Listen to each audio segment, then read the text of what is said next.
for a lot of folks, the current way that you're practicing medicine is not going to give you a sustainable, fulfilling life, the life that you want to live. Because freedom doesn't necessarily come from time. It comes from cash flow vehicles, real estate, entrepreneurship, leverage. These are the things that nobody teaches us in our medical training. Welcome to the Physicians and Properties Podcast, the show where we teach you how investing in real estate can give you the freedom to practice medicine and live life how you want. Doctor! Doctor! Doctor! Doctor! Doctor! Now, here's your host, Dr. Alex Schloe. Welcome back to the Physicians and Properties Podcast. I am Dr. Alex Schloe.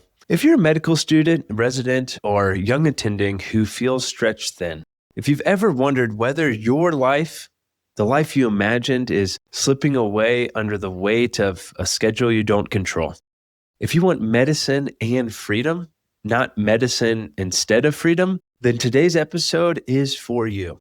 This is a story of the night that things really changed for me and about how real estate became the vehicle that helped give my life back and gave me freedom.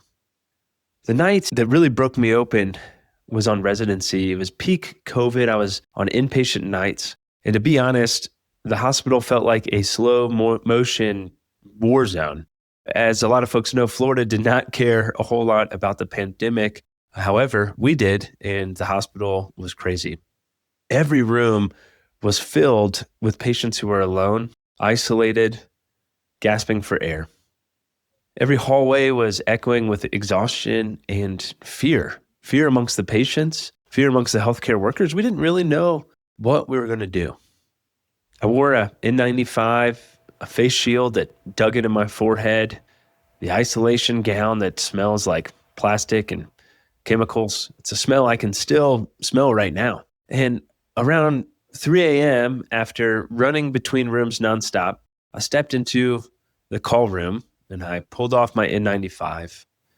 And my chest felt tight, my heart was racing, and my phone buzzed. It was a text from my wife, and she was pregnant. Inside of her was our first son, Jack. And something inside me just, for some reason, just broke open. Up until that moment, I really believed that sacrifice was noble, and a lot of us were sacrificing a lot during the pandemic and at that time. And I think that some of that sacrifice has been forgotten. And you know, I believed that burnout was just part of medical residency and part of training. And I believed medicine demanded everything. And that was simply the price we paid. That's simply the price that a lot of us pay. And it's such an honorable profession and an incredible opportunity that we have to take care of others. But looking at that text, thinking about my wife and my unborn son in a time that had so much uncertainty, for the first time as a doctor, I really felt fear, to be completely honest. Fear that maybe the life that I was building wasn't necessarily sustainable. Fear that if I kept going down this path in medicine, maybe I wouldn't be the father that I always promised myself that I'd be. Fear that medicine might take so much out of me that my family members just get the leftovers. Fear, like a lot of us had, that I could bring that virus home to my pregnant wife. That night really sparked a lot of anxiety, but it also sparked a lot of thoughts. Not because I didn't love medicine, because I do, and I will probably practice medicine until I die because it is such an honor, but because I realized something that I didn't really allow myself to consider. And that was, no matter how much purpose medicine gives you, it cannot be the only thing that defines you. I wasn't the same person anymore after that night. Medicine was not enough to build the life that I wanted for my family by itself. And that realization really kind of became the origin story. And this was just one story, but a collection of thoughts and stories and encounters and conversations that ultimately led to the fact that I needed freedom in my life. I needed to figure out what this fear was, what this anxiety was, The fear that if I keep working 80 hours a week, I'm not going to be able to be the husband that I want to be, the father I want to be, even the doctor that I want to be, frankly. Then I got a little bit of taste of freedom. A few months after that night, something shifted. We bought our first short-term rental, a cabin in 𝐻𝐦𝐻𝐻, Georgia. This is with two awesome partners. And here's what that moment really made different. I realized that I wasn't running away from medicine. I wasn't chasing a fantasy. I simply saw what was possible. I'd been learning a lot about real estate and entrepreneurship during that time, but I really put that into practice and took action and saw how cash flow could create margin in our lives. We understood that income that was detached from hours at the hospital, which at the time my income was minimal as a resident, was the first step towards autonomy. And then we opened and we started operating that short-term rental. And after expenses and cleaning and all the moving parts that come with operating an Airbnb, my share of the cash flow was about $1,000. And that wasn't a fortune at all, but it was a revelation. Because for the first time ever, I made money without having to give more of myself away. It didn't come from charting late into the night. It didn't come from holding my pee for 7 hours. It didn't come from holding the retractor in a surgery. It didn't come from the trauma of running around the hospital late at night. It came from an asset, from ownership. And that $1,000, it did not dramatically change our finances, but it did impact my identity. Because once you experience passive income, once you experience income that doesn't require your presence, you begin to imagine a completely different life. You begin to imagine a life where you practice medicine because you want to, not because you have to. You spend time with your family without guilt, and you're able to give your best to them. You stop living at the mercy of a healthcare system that will frankly just replace you tomorrow. And that moment was really important for me to realize that real estate was not my escape from medicine. Entrepreneurship was not my escape from medicine, but it was the tool that allowed me to stay in medicine on my own terms. Once you taste that little bit of autonomy, which a lot of us as physicians feel as if all autonomy we have has been stripped away from us. Once you taste that autonomy, you can't go back, and it just compounds over time. Here's a lie that a lot of physicians are taught. If you just push harder, if you just work harder, if you just see more patients, if you just pick up more shifts, someday life is going to get easier. Well, that someday is likely never going to come because medicine was never designed to create freedom. Medicine was designed to serve others, which is amazing. And I'm so grateful that we have that opportunity. However, for a lot of folks, the current way that you're practicing medicine is not going to give you a sustainable, fulfilling life, the life that you want to live. Because freedom doesn't necessarily come from time. It comes from cash flow vehicles, real estate, entrepreneurship, leverage. These are the things that nobody teaches us in our medical training. As the podcast grew, as I was speaking with more and more physicians all over the country who had some degree of financial freedom, I realized how remarkable it was.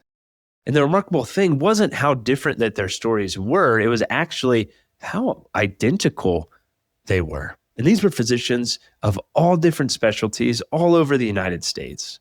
And I realized that we were all masters of delayed gratification. We were terrible at building wealth outside of our W-2. We were afraid to admit burnout, afraid to admit anxiety, afraid to admit depression, afraid to explore things outside of medicine. And we were afraid that wanting more maybe made us ungrateful for what we had. Again, we are so blessed to be physicians, to impact patients like we can, to make the income that we can. And so we felt that wanting more, passive income, freedom, time, made us ungrateful for all the hard work that we already put in, made us ungrateful for the white coat and for the stethoscope. And it gets hard to separate your identity from that. But it seemed to be that when a physician got their first deal, made their first investment, got that first check of cash flow, the first true separation of time and income, or of the clinic and income, a little switch flips and everything changes. I realized that I came alive again. The physicians that I talked to, they've come alive again. Their marriages actually improved. Their presence with their kids increased. Their confidence grew. Their burnout faded. Because for the first time, they have options, and options are everything. And it ultimately led to becoming a better physician. I am not here telling everyone that they should quit medicine, but I am here to say that you deserve the opportunity to practice medicine how you want to. Maybe that's part-time. Maybe that's a completely different job. Maybe that is picking up some more shifts because you really, truly love it. That can be whatever you want, but having that freedom to practice medicine how you want to is absolutely incredible. Every physician, I truly believe, needs 3 freedoms, and these are really important. First, you need time freedom. You need to have the ability to choose how your hours are spent. And when you're first getting started, a lot of those hours are probably going to be in the clinic and are probably going to be in the hospital. But as more and more deals continue to happen over time, as more and more cash flow is generated over time, you will get more time freedom. You'll get the opportunity to say no to that shift. You'll get the opportunity to not have to moonlight, and you will get some time back. And as that continues to compound, you'll hit financial freedom. And again, I'm not talking about quitting medicine, but I'm talking about not needing medicine to survive. After time freedom, financial freedom, we have mental freedom. And this is incredible. This is the ability to breathe, the ability to dream, the ability to see beyond the next patient or the next shift, the ability to build something incredible. For me, that's real estate, entrepreneurship, specifically assisted living. Because remember, you're not just buying buildings. You are investing in your life, and you are investing in your freedom, and you are buying back your time. So if you are listening to this podcast and you're early in your career, here's what I wish someone told me sooner. You are allowed to build a bigger life, a life where medicine is part of who you are, but it is not the entire definition of your identity. You are way more than the white coat. You're way more than the stethoscope. You're allowed to build a life where you get to be a present parent, a connected spouse, a healthy human, a fulfilled physician. And here's the truth. The dream that you're chasing may actually be hidden inside the work that you've been avoiding. Maybe that's the first deal, the first call, going to the first real estate meetup. The first step into the unknown is always terrifying, but the second step is easier. And the third is even easier than that. Your life will change the moment you decide that it will. When you say, I'm done letting fear dictate the size of my future, you will be blown away by the future that you are able to dictate, the future that you're able to build and create. So here's the message that I really want you to walk away with from this episode. Your medical degree is not your identity. It is your launchpad. Don't abandon medicine. Just stop abandoning yourself. Real estate, entrepreneurship, it did not pull me away from medicine, but it brought me back to the best version of myself in medicine. I am a way better family physician today because I have freedom. Because when you have time, financial margin, and mental space, you become the physician and the person that you've always hoped to be. And if this episode resonated with you, please, can you do me a favor and share it with someone who needs to hear it today? Thank you for tuning in to this episode of the Physicians and Properties podcast. See you next week. Hey, real quick, if you're still listening to this, I'm assuming you got value from it. So I need your help specifically. My 2-year vision with this podcast is to help 100,000 physicians learn how investing in real estate can give you the freedom to practice medicine and live life how you want. There are 2 main ways that a podcast grows. One is through ratings and reviews, and the other is word of mouth. If you can please leave me a 5-star rating and review on Apple Podcasts and Spotify, as well as send this to 1 to 2 friends, that you think would get value from it, we can reach the physicians that we want to reach. Thanks in advance, and talk to you on the next episode. Please note that the information shared on this podcast is for informational purposes only. It should not be considered financial or medical advice. The views expressed on this podcast are those of the host and the guest and do not necessarily reflect the views of the Department of Defense or the United States Air Force.